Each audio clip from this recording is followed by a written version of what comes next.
Some of the greatest comedy of the last 50 years, including The Frost Report and Round the Horn. Now on BBC4, a brand new Legends profiles Marty Feldman. Before we start the programme, we would like to remind viewers that at this time of the year, when a lot of people leave their windows open, a television set or a radio set playing full blast can be a great source of irritation to your neighbours. Another good way to irritate them is to set fire to their dustbin.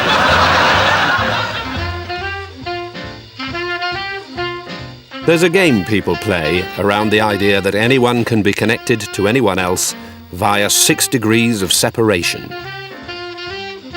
This programme is about Marty Feldman, and it's a kind of comedy version of that game. Because as a writer and performer, Marty is a kind of missing link between the golden age of radio comedy. Good morning, I'm Julian, this is my friend Sandy. To the comedy hothouse of the 1960s. He had a wonderful, wonderful comic presence. I don't remember any great difference between what we were trying to write for Marty and what we eventually ended up in writing for Python. And finally, on to Hollywood. When I was writing the part of Igor, I was thinking of Marty. Despite the kind of knockabout quality of Marty that he projected, was, I think, a very sensitive, vulnerable guy. This is Marty Feldman, 6 degrees of separation.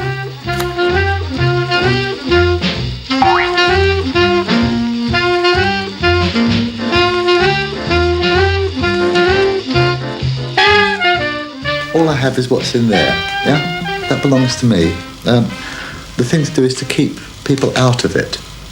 Well, unless you invite them in, as I'm inviting you in. Marty was born in 1934, the first son of a hard-working Jewish immigrant couple from North London. My memories of my childhood, it was fairly solitary. And when the war came, my father joined the army. So I was looked after, evacuated into the country and looked after by strange families. Memories of being a solitary kid, because I was the odd one out. All the other kids came from the country. He left school at 15 and worked in a fairground in Margate. From there, it was onto the stage as part of a music hall act, Marty, Morris and Mitch. You couldn't really register Marty as an individual in this act because they were all dressed similarly and they had rather deadpan expressions and did things in unison, and it was very physical. They hit each other and all that sort of thing. It was very funny. But Marty also had another passion. One of the most important things in my life is music. I worked briefly as a jazz musician in my middle teens. I used to hang about in Archer Street on Monday afternoons looking for work. I was a trumpet player, according to one well-known critic, the worst in the world. It was through music he met the woman he would be married to for 23 years. It's like this every morning, I tell you. 15 years and I still fancy her. Get out. See you later. Bye. Silly sod. If I wasn't married to him, I'd like him to be my best friend. Which is all I can say about him. I would really. Not only is he my husband, but he's my best friend. Why do I love you? You can tell the truth now. I like him because he's... Because I'm adorable, because I'm handsome. Yeah, because of that no. profile. Yeah, no. Because of that smile. Because of those eyes. Because I'm so sexy.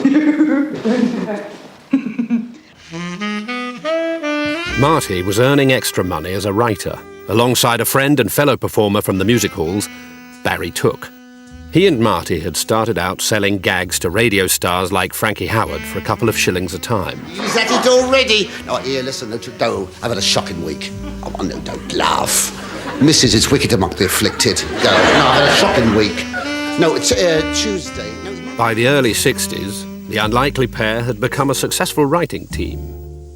Barry was tall, over 6 foot, quite skinny in those days, those early days, with thick rimmed specs, and Marty was considerably shorter with a shock of blonde hair.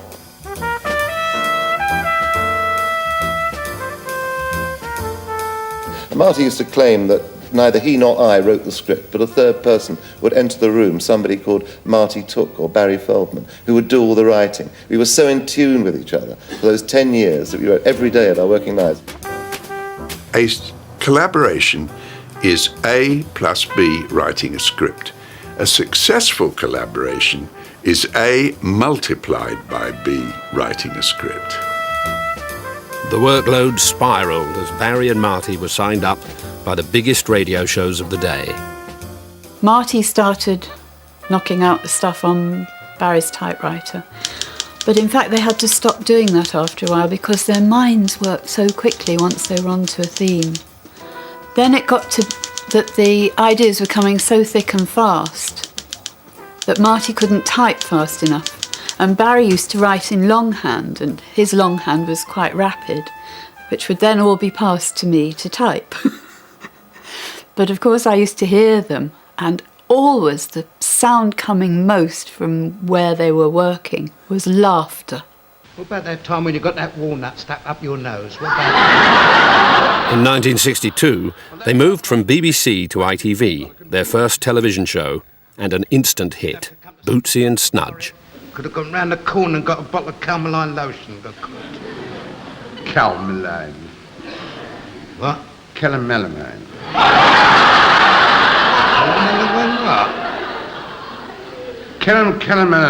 Calmaline. It was very, very successful. Marty and Barry were in the front rank of writers of the 60s. During the writing of Bootsy and Snudge, Marty became seriously ill. He had an operation for an overactive thyroid. Marty went off to have the operation for the thyroid, which apparently was very serious.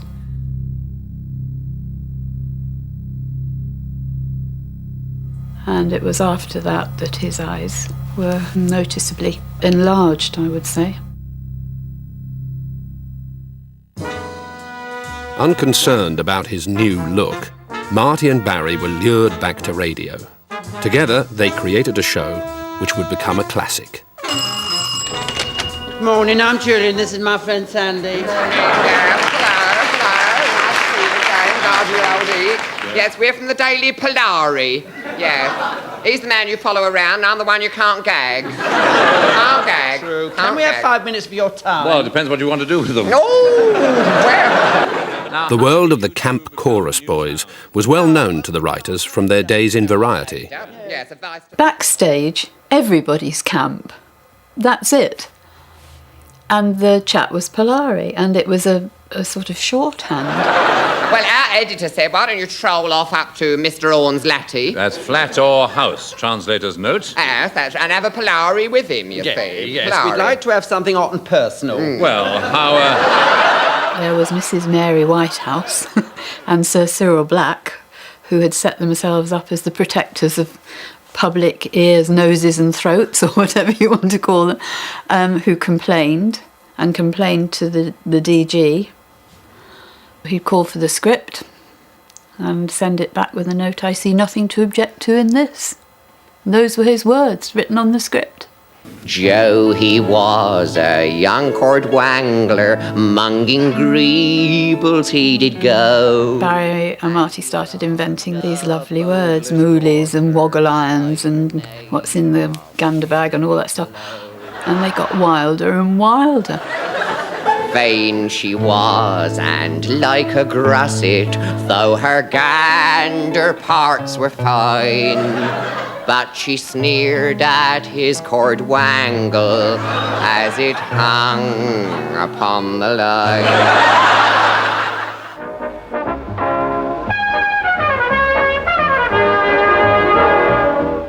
Round the Horn was one of the things we all adored, and Marty Feldman and Barry Took and so on. And so that one became, even before that, aware of Marty's work. And then when it came to doing the Frost Report, we asked him if he'd be the sort of script editor on that, which was terrific. Thank you very much indeed. Tonight, class. Marty was experienced. very experienced at that time. But, you know, you can get people who are extremely experienced who can be very, very sort of standoffish and a little sort of distant. Marty, I think, just loved humour. He loved the way jokes were made, how they were written, and was interested in, I suppose, the younger writers coming up. And I've always remembered it when I've ever been in the same position and new writers or people have come along. Make sure you just go up and say hello, because that meant a lot to me. And it was Marty was the first one who really said hello to me. So then I felt I was okay there. Frost had assembled a group of fledgling writers who would go on to become some of the most celebrated names in British comedy.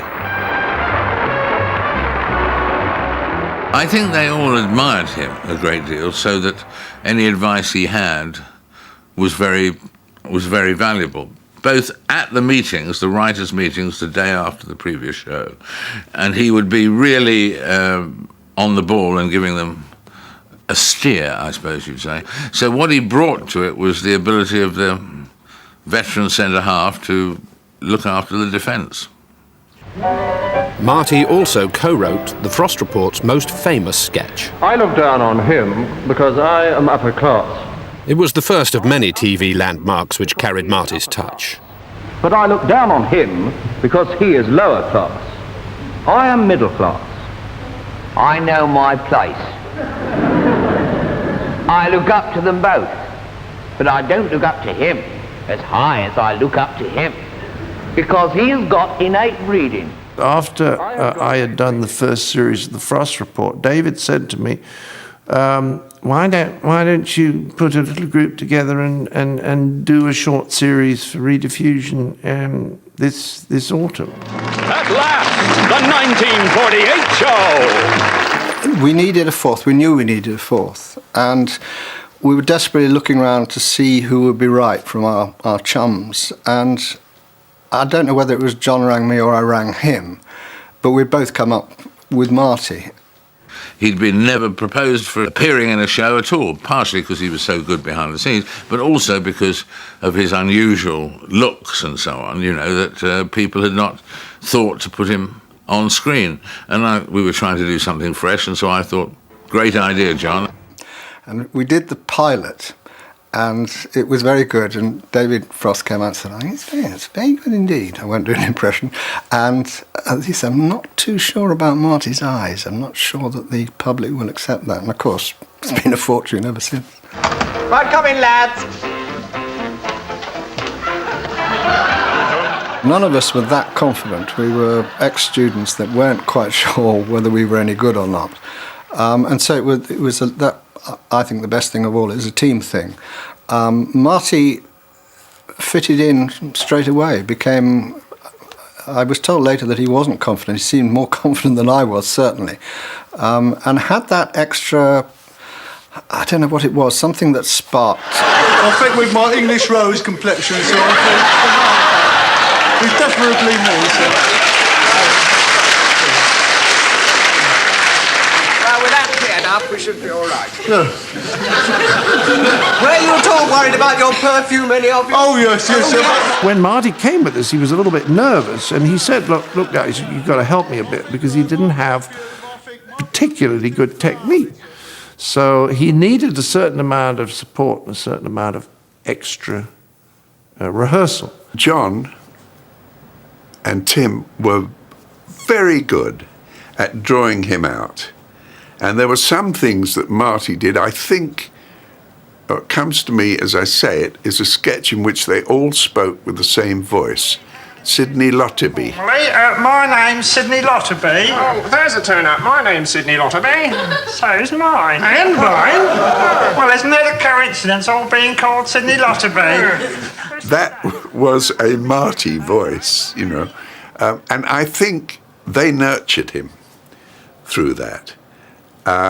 He began it a bit tentatively, but he gained enormous confidence. Well, what's your line of business, Mr. Lotterby? Wholesale greengrocery? Really? Then when I went to the BBC to work, and who should turn up as our producer was a man called Sidney Lotterby. And I didn't know he existed. It takes all sorts to make a world. Well, forgive me saying this, but I wasn't. He became sort of a star of the show, really, in a way, and this wonderful contrast between him and Cleese. And I always liked Marty's performances. You could see through all this period, in Marty's case, but also in John's and Graham's, the developing, and then the next step after, very much after the last 1948 show, was Python. People now regard The Four Yorkshiremen as a classic Python sketch, and it wasn't a Python sketch at all. It was a sketch from 1948 show. Hey, you were lucky to have a lake. There are over 150 of us living in a small shoebox in the middle of the road. Cardboard box? Right. Oh, you were lucky. We lived for 3 months in a rolled-up newspaper in a septic tank. Right. We all have slightly different memories of how it was written. I think Marty and I wrote it, and John, Cleese and Graham didn't ruin it. Aye, and you try and tell that to the young people of today. Will they believe you? No! He stood out from quite early on. In the first series, the critics tended to pick me out. Then when we did it again, the next series in '67, then they all started to pick Marty out. And he had a wonderful, wonderful comic presence. I don't have ambitions in the conventional sense of goals or objects in view. I've always worked on the basis of doing what it seemed like a good idea at the time.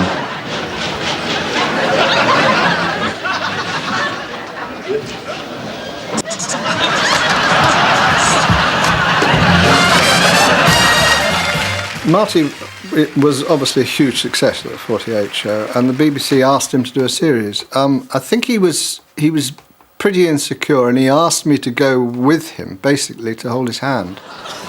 Morning. Oh, well, good morning, Your Grace. Morning. Morning. Bit parky this morning, ain't it, Flop? Tis a trifle chilly, Your Grace. Chilly, it's brass monkeys, ain't it, Flop? It was brilliant that at that particular time he was given his own show so quickly, because he had a lot of friends, Barry Took and people like that, who would help write for the show. And also he had the backing of fellow performers that got on with him. But don't take anything away from him. That was his show. Nice little service. How about him then, eh? Fancy him? Cop for a book, son. And you? There you go, son. One for you. Right. How about him, number 42, Oli, Oli, Oli. All the Oli's 42. There were occasionally sketches like as the Bishop, you know, where you could see people thinking, gosh, I hope I don't meet him on a train. 1, 2. Lord God Almighty, come on then. Sing louder than that, come on my side.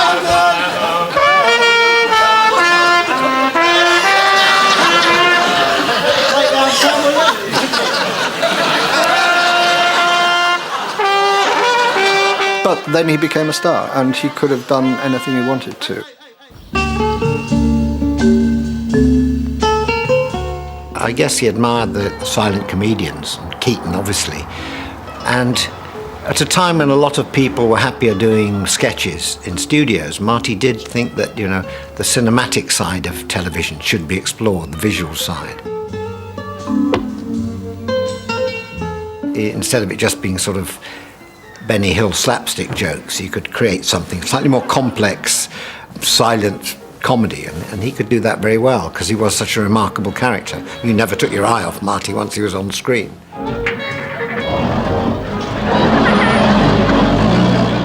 With Marty's series, there was a lot of money spent. The budget for the first series went on the film. Now, you do all the filming before you even get into the studio, so you'd still got 7 shows or whatever it was to do. But they seemed to get the extra budget, and I think it was well spent. I mean, if you're going to do it properly.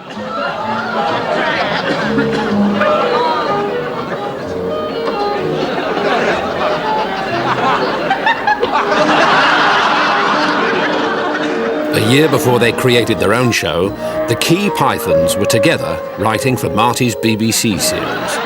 1 or 2 of the sketches we wrote very much with Marty in mind, because there was a particular type of character that he would play. We used to call Mr. Pest. He would come into a shop or a government office and would usually finish by driving the guy behind the counter mad and smashing the shop up. Look, you want to see the Edinburgh Festival. Yes, we want to see the Edinburgh Festival. Edinburgh Festival. Therefore, you have got to travel to Edinburgh.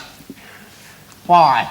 Yes, answer that, young man. You're so clever. Because Edinburgh is the only place that has an Edinburgh Festival. Anybody who's worked in an office somewhere that people come in and complain have met these people who will start to ask a question and then they go completely off on a tangent. Look, you stupid old fools! I can't shift Edinburgh! Stupid old fool! There's gratitude. He died in the war for people like you. I did, yeah. He knew the comic potential of someone who wouldn't shut up. And I love that, it was a great persona.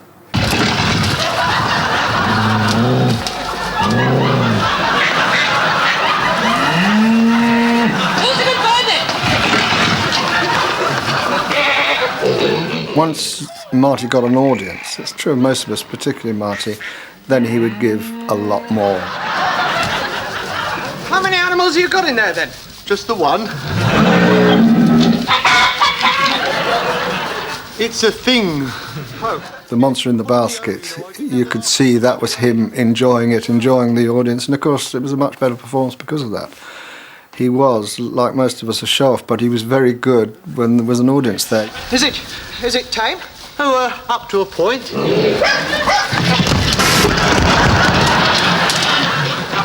I was the monster in the basket.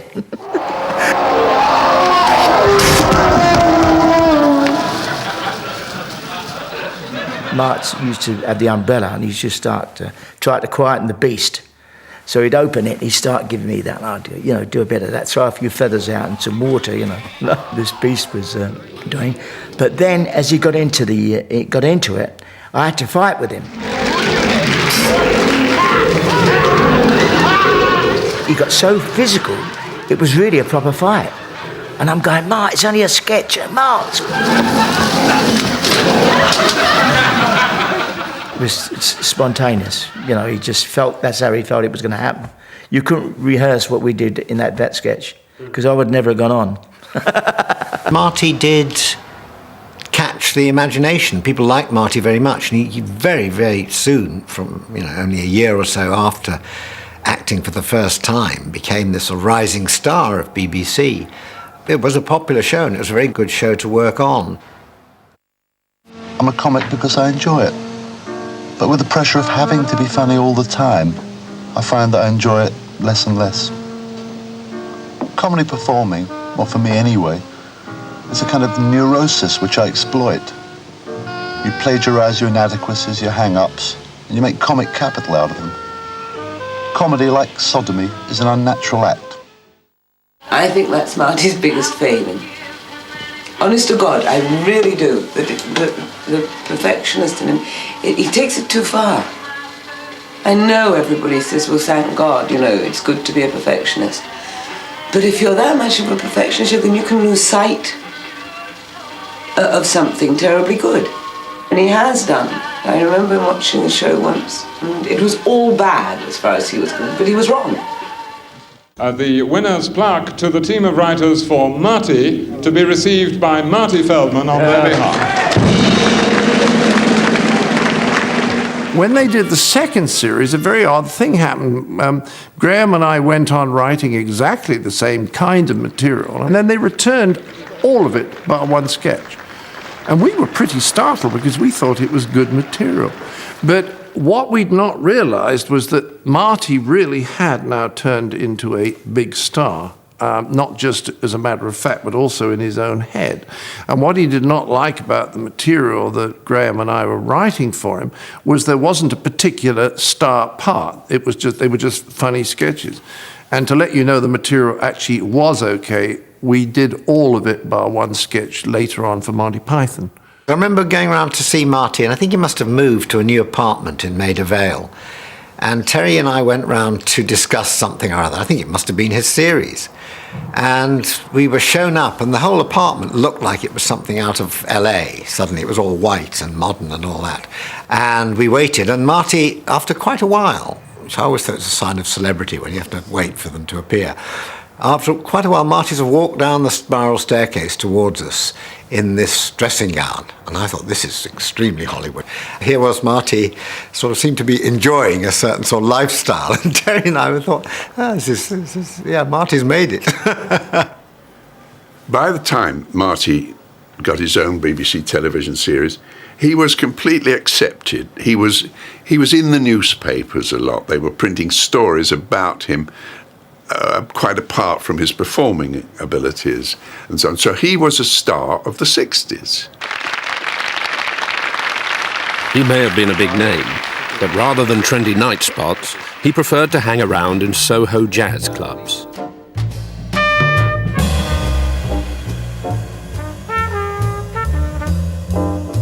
In a sense, comedians do go off on a rant like jazz musicians go off on a riff.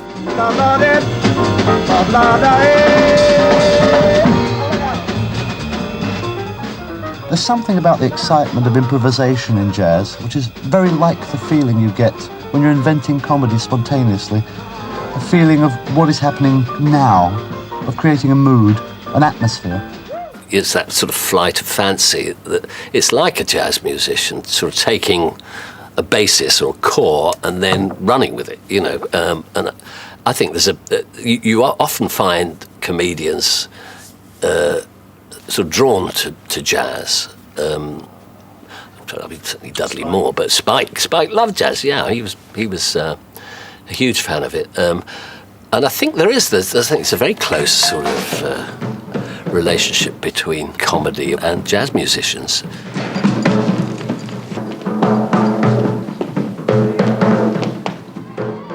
By now, this reluctant star had become a direct link between the golden age of radio and the newly emerging Pythons, who were about to take the world by storm. But his own stardom still wasn't enough for him. Television is a nice place to visit, but I wouldn't want to live there. Neither the budget nor the time available seems to me enough to do things the way I'd like to do them. Looked a bloody mess to me, that. Keep moving. It did, it was very untidy coming. Looked a terrible mess to me. 151, take one. Go! Get about! Scored a goal! I've never been really satisfied with anything I've done, and I hope I never am. But I think I'll get nearer to what I want, making films for the cinema. Marty's first venture into the movies was a British comedy he wrote with Barry Took, called Every Home Should Have One, with Marty playing it straight as an ad executive. It's remembered now only by the most ardent comedy historians. While the film can in no way be described as one of the great milestones of cinema, it did have moments which let us see what Marty could have done. I don't recall that Marty found it difficult playing a straight guy. I think it was more difficult for the audience to accept him as a straight man. But the film did allow Marty the chance to create some elaborate and dangerous physical stunts, very much in the spirit of his hero, the silent great Buster Keaton.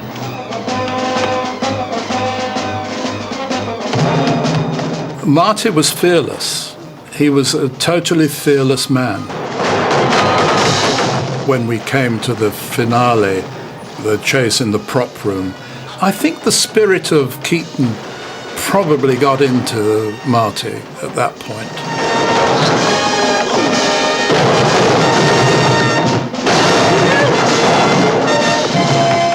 Well, I feel about Keaton like the average organ player feels about Bach. It transcends influence. He's the most perfect thing I ever saw, you know. He's an object lesson for every comedian, for every visual comedian. Keaton was an absolute master of his body, and he was also a master of screen technique. It was that command that I think Marty spent the last part of his life striving after. Call Marty Feldman. Marty may have been established, but he wasn't establishment. Call Marty Feldman! What's that spell? And he was ready to prove it in the High Court. In 1971, the editors of counterculture magazine Oz were tried for obscenity in what would become a landmark case over freedom of speech. I thought, Oz is basically meant to be a joke, perhaps not a very good joke. Why not get the man who was identified with the best of British humour, someone like Marty Feldman? He allowed us to come and see him. I remember showing him the cartoons, but he said, look, this is funny, this is humour. People should be allowed, kids should be allowed to satirise masters who beat them, who are sadists. He said, yes, I was beaten, yes, I had a master like that. Of course, I'll testify, even though he stood to lose quite a lot.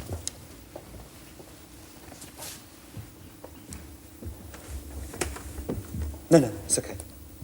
The witness does not want to take an oath, my lord. Just ask me your questions. I'll answer any questions. Mr. Feldman, if you wish to give evidence in court in this country... Marty said, I want to affirm.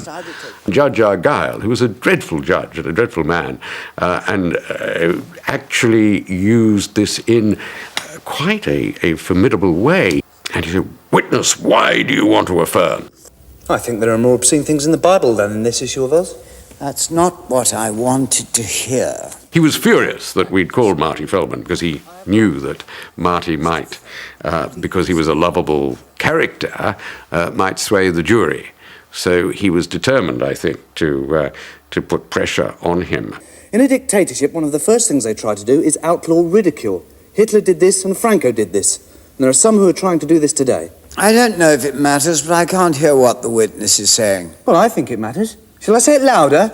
Well, I thought this isn't going according to plan.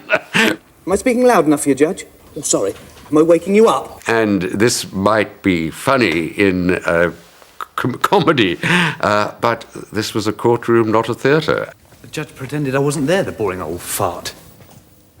He was, I think, a very courageous figure, because it was before artists were political. Today, of course, you can't stop them jumping on anti-censorship bandwagons.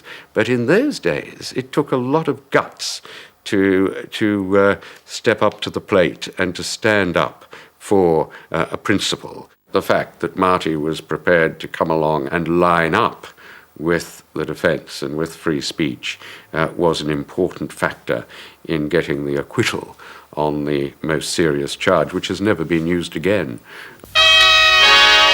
In the early 70s, Marty was poached from the BBC by impresario Lou Grade to make a series for ATV. But the show would have very different arrangements, because it was co-produced with American television. It would be aired on both sides of the Atlantic. I remember being asked to write for Marty's, what we called his American show, because it was very much geared for the American market. The Marty Feldman Comedy Machine, starring... must be an identikit picture. I remember in our sort of cussedly British way being rather irritated by the fact that we were required to turn up and sit in a room at Elstree with other writers. We never did this. Writing was a cottage industry. You did it at home and you took the material in, which is what happened with Python largely. And this was being done completely differently. And I remember a lot of muttering, don't want to get involved in that, 9 to 5 writing jokes in a sort of factory. While the Pythons went their own way, Marty recruited his old friend Spike Milligan. As this rarely seen sketch shows, Marty's fellow jazz fan also shared a love of silent comedy.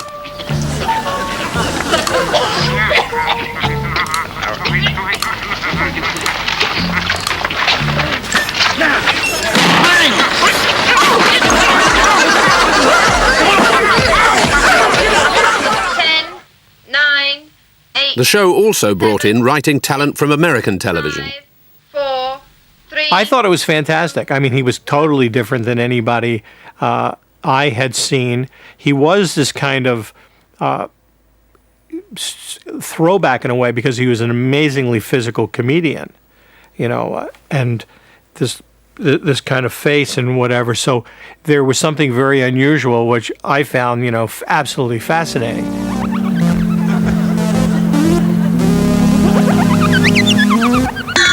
There was something about Marty that was period anyway, a very distinctive, almost solitary period, but he didn't look contemporary, and the silence were perfect for him.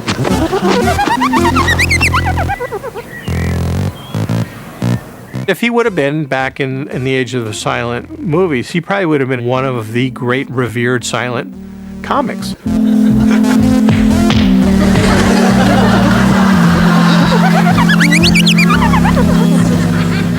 He was just very intent on nailing whatever the piece of material was, and very often it was a physical piece. Cutting up. I would just like to say goodnight on behalf of everybody who's here. We got to the end of this sketch. I can't remember the sketch now, but I know that the curtain, like the iron, was going up. So the tag was over, but Marty thought he'd just add to it. From London, in England, we'd just like to say goodnight. Thank you for coming to the show. See you next time. Well, while the curtain never actually came down in that sketch, I did. I fell from the top of it and I broke my arm. The way they'd set it. Marty's unique approach seemed not to fit the American way of doing things. American audiences are much more comfortable with, hi, here we are, here's what we got for you this week. And so it's the personality in the person's living room. But it wasn't long before Marty was heading off to the States. To suddenly leap from Last 1948, the Marty Show, to the Dean Martin Show, you'd tell your mother. But you had a feeling that once he was on the ladder, he wasn't going to knock people out of the way. He was very loyal and friendly, but he was going to get there. And it was slightly at the expense of his own skill, I thought. The danger is, I speak from a cosy British Radio 4 background, but I think you lose a bit when you leave Julian and Sandy behind and go to Hollywood. It's sheer envy. You do understand that, don't you? Marty had become well known on American TV, and now Hollywood was calling. As he and Loretta flew off to the States, he saw the chance to follow in the footsteps of his idol, Buster Keaton. Goodbye. Even so, he was fully aware of the dangers of working in Hollywood.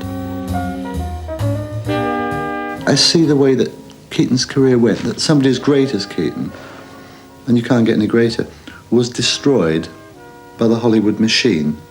And they took away his freedom, and they destroyed him. And I keep thinking of Keaton. I carry his photo around to remind me of what the system can do to me too. If it can do it to Keaton, who was the best of them all, and it can easily do it to me.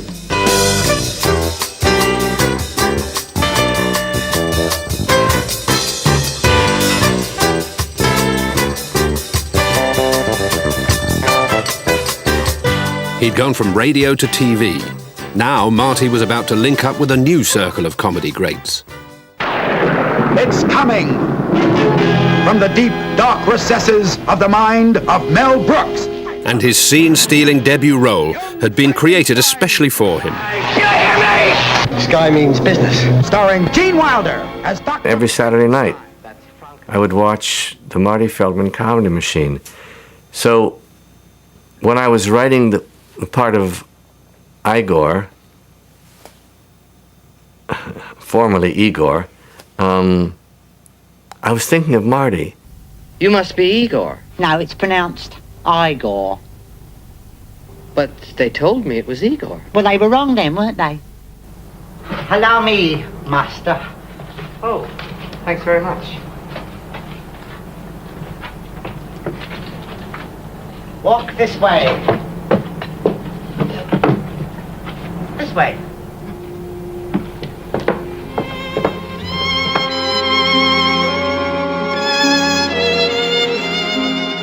Peter Boyle, who plays the monster in it, was called for 2 hours makeup.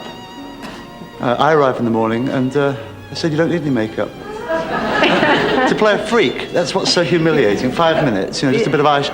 Yeah. They had to pretty me up to play a freak. It was terrible.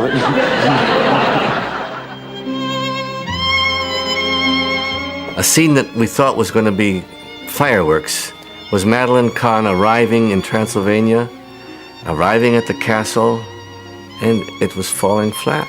We couldn't figure it out. Darling. Darling. Surprise? And Mel was deep in thought for a little while, and he said, Marty, when Jean says, Igor, help me with these bags, you say, certainly, you take the blonde, I'll take the one in the toy bin. Igor, would you give me a hand with the bags? Certainly. You take the blonde and I'll take the one in the toven. Marty, inspired by the moment, bit off the the tail of this fox fur that Madeline was wearing around her neck, and it stuck in his mouth. And we had to play the rest of the scene looking at Marty with a fox tail in his mouth. And if you look closely, you can see some of us breaking up at that. Stop that! God. But I think Hollywood found Marty. Do you know what I mean? After they'd put him on the Dean Martin show, and they probably then, you know, went and said, we've got to do something with this guy. And then he got him out and he got, of course, the Young Frankenstein. So really, they kept, you know, you're not going to sit back in Hampstead and say, oh, I don't know. You got to give it a shot. And that's what he did. I'm sort of socialist from way back. Yeah. But in order to pay my back taxes, I have to live in America in order to earn enough money to pay the back tax I owe to the socialist government that I voted in. That you voted in, yes, precisely. But I can't earn enough in England to ever pay him. Due to ill health, your brother has decided to take a short... But Marty the movie star was already being pigeonholed. His next project was again as Gene Wilder's sidekick. A tale of amazing feats of deduction. And now, 20th Century Fox presents the greatest comedy event of the 20th century, Mel Brooks' silent movie. And then another collaboration with Mel Brooks. It would be a silent movie, and Marty was delighted by the opportunity to play the silent clown. The wonderful thing about Marty was that he made it look like it was easy, and it was always extraordinary. My bird does a trick, and he wants to do it now. So he's very... He's trained. They're all trained. Although the film turned out to be a Hollywood version of the silent movie, Marty still threw himself into the filming. The premise of it is that Marty was trying to get, was at a bank of elevators, and he was going to go up, and all of a sudden the light would go, and he would try to go to, this one, but he got there a little late, and then there was the other one, he tried to get to that, it was too late. And it is one of those pieces of timing, and it also is about the physicality of it. It's all of the moves to make it all work.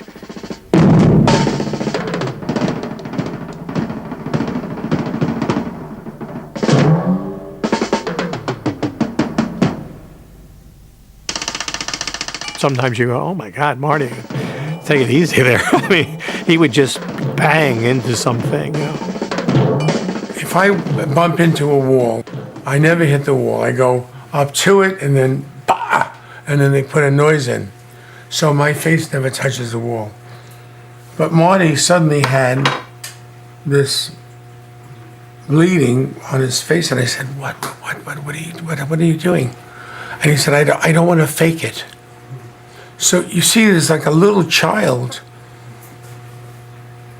I used to see him, and he'd have a pot of coffee this big that held 52 cups of coffee.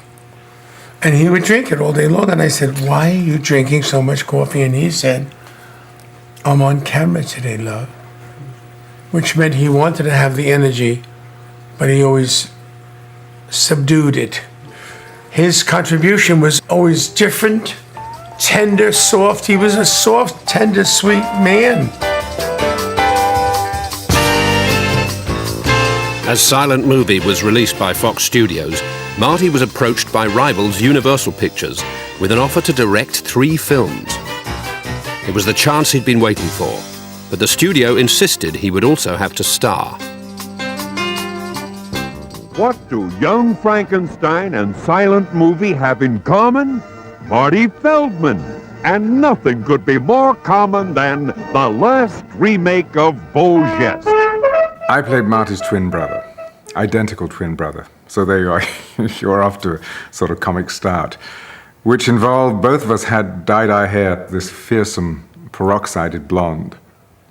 Marty's skills as a writer are evident throughout the script, and funny one-liners. And he threw quite a few my way as Beau Geste, you know. Medals are like hemorrhoids, Digby. Sooner or later, every arsehole gets one. Marty was finally in charge of his own film. But things didn't go smoothly from the start, after shooting began in Spain. You expect with Spain a modicum of sunshine. But no, the rain in Spain fell inexorably on the plain. It was miserable. It was cold. It was colder in Madrid than in London. He misses.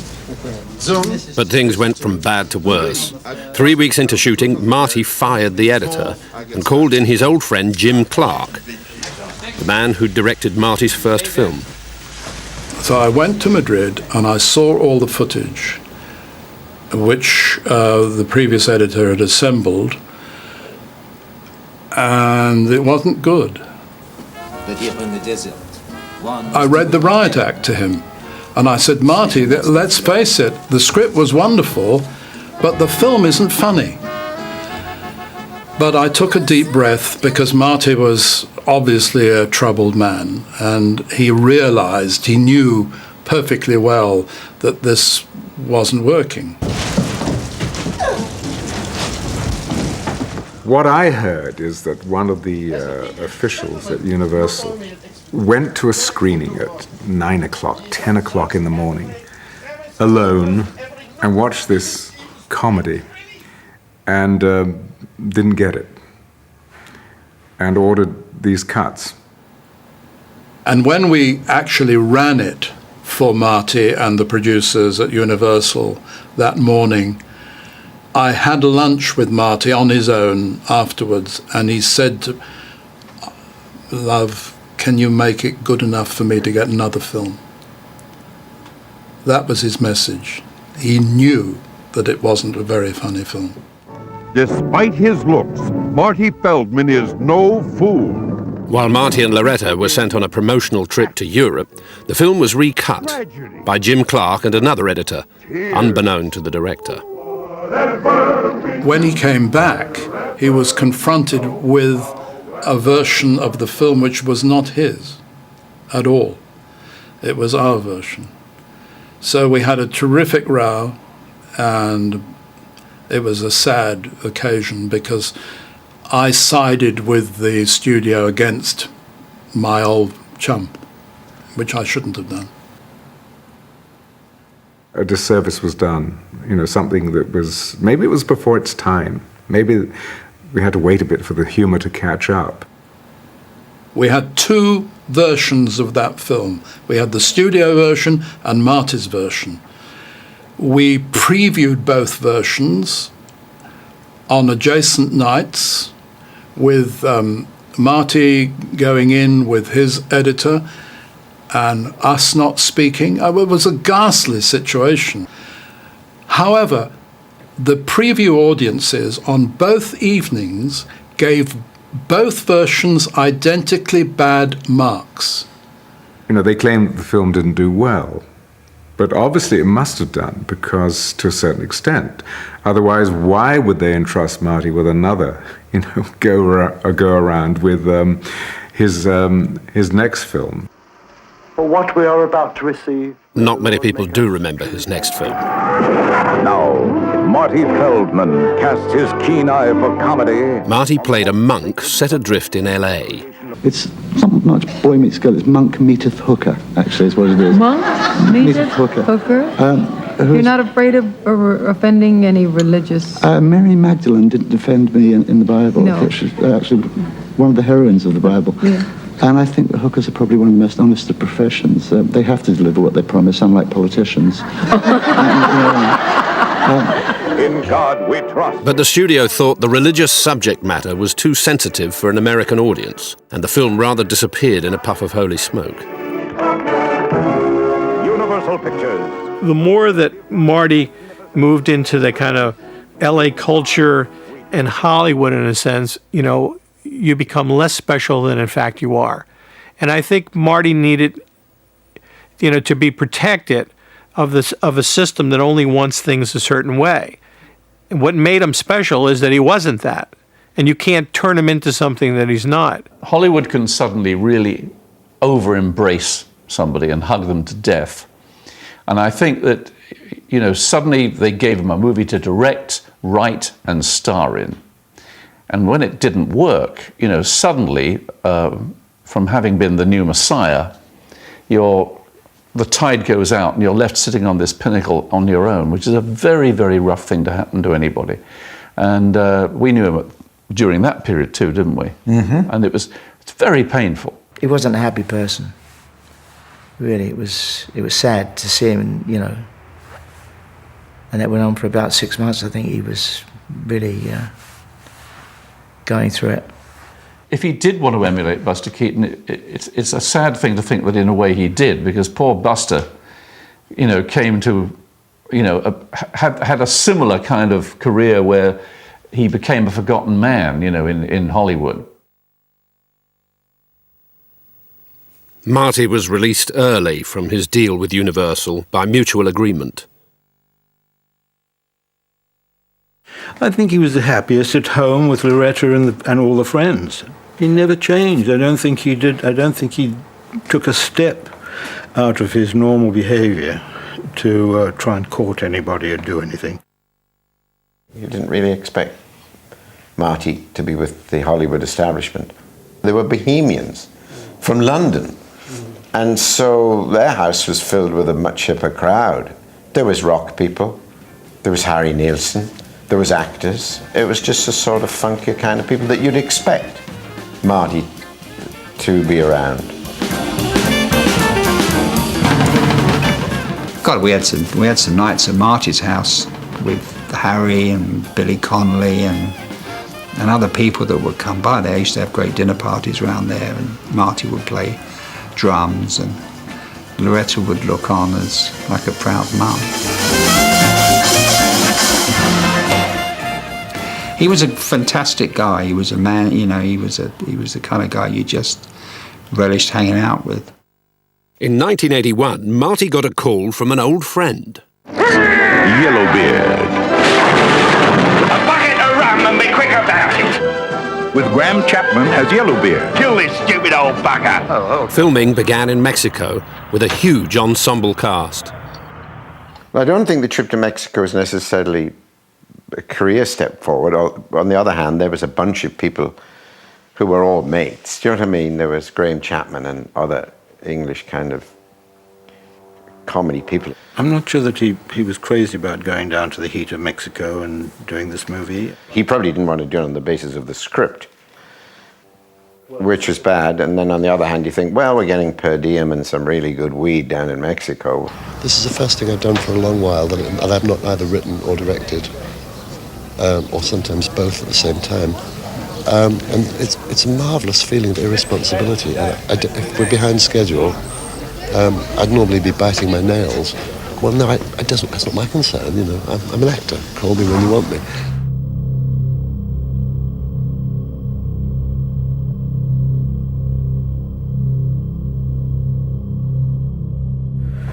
And then I got a call late one night from Graham Chapman, whose movie it was, who said, I just have this terrible news for you, that Marty just died of a heart attack. I'm sitting on that chair, practically fell off it, because there was never any indication that he was sick or in any way. Marty Feldman, the comedian with the bulging eyes and the irreverent sense of humour, has died in Mexico City at the age of 49. He suffered a heart attack on location for his latest film, Yellowbeard. And he said, you know, can you tell Loretta? Well, so that was one of the worst things I've ever had to do in my life.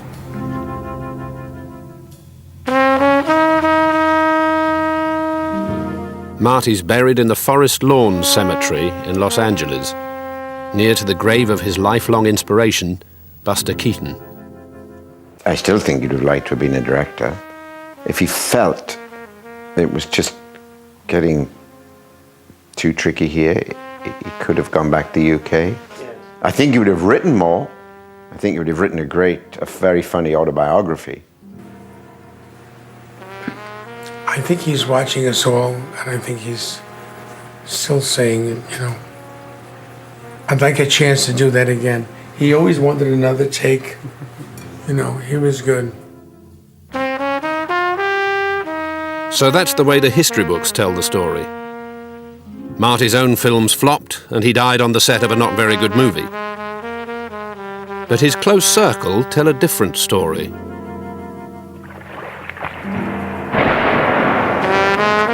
In the last years of his life, Marty went back to writing, in this office in Los Angeles, which had become a colony of British writers.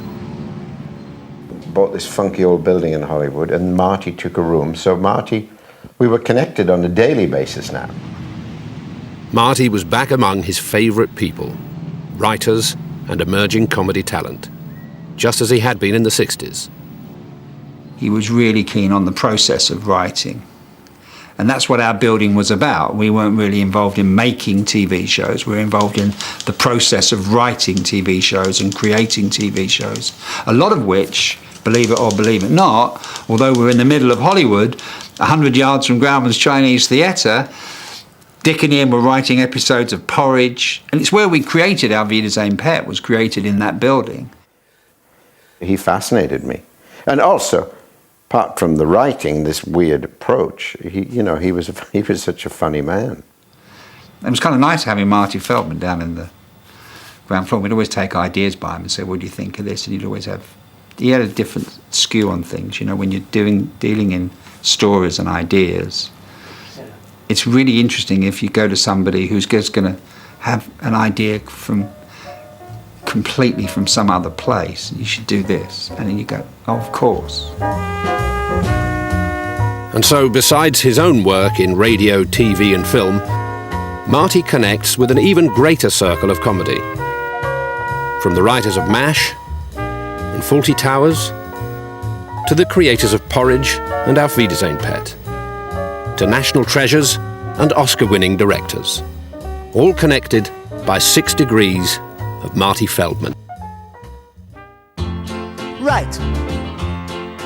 Is it wrong to love an elephant? Is it wrong to even... We'll be revisiting Round the Horn in just half an hour here on BBC4, but coming up next tonight, you guessed it, it's Marty. Stay with us. Love an elephant, then I've done a terrible thing. I believe this is true, but please what can I do with this bloody enormous engagement ring? Does that answer your question? More or less, yeah. Would you like an answer to which you have not yet given me a question? It's 14 foot long and has spots all over it. But I managed to remove them with the aid of a butter knife. What's the question? I can't think of one. I've run out. You're a lousy interviewer. I am. I'm terrible. Shall we cut? Okay. Right. Thank you. I'm sorry. I just sort of ran out of questions. Don't be silly.